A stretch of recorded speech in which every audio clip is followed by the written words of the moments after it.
ఒకరోజు శ్రీకృష్ణదేవరాయల ఆస్థానానికి ఒక లేఖకుడు వచ్చాడు. లేఖకులు అంటే కవులు చెప్పే కవితలని ఘంటంతో తాటాకుల మీద రాసేవాళ్ళు. వాహ్, ఎంత బ్యూటిఫుల్గా రాసేవాళ్ళు, అంతే పాపులర్ కూడా.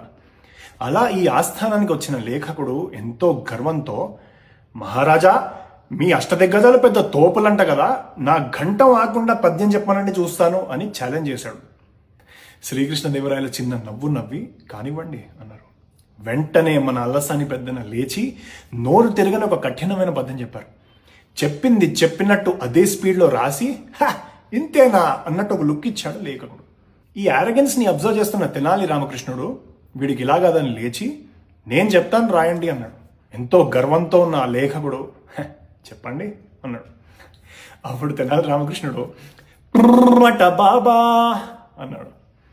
ఓనమాటోపియా, ధ్వన్యనుకరణ పదాలు. లేఖకుడు స్టన్ అయిపోయాడు. తేరుకునే లోపు తెనాలి రామకృష్ణుడు సెకండ్స్లో పద్యం మొత్తం పూర్తి చేశారు. Check this out.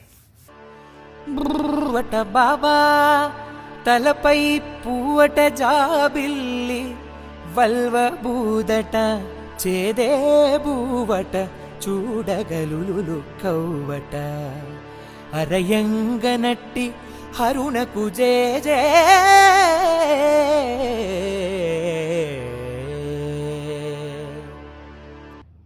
అంట బాబా. బాబా అంటే వాహనం. అని రంకి వేస్తుంది ఎద్దు. ఎద్దు ఎవరికి వాహనం? శివుడికి.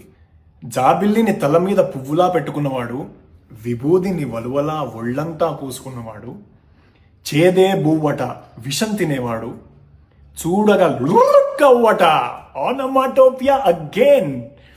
శివుడి డమరుక నుంచి వచ్చే శబ్దం లుక్, దాన్ని అనుకరించాడు మన తెనాలి రామకృష్ణుడు. ఓ పరమశివ, నీకు జేజేలు.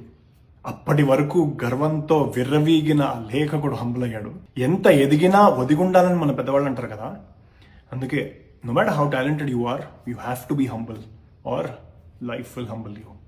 నమస్కారం.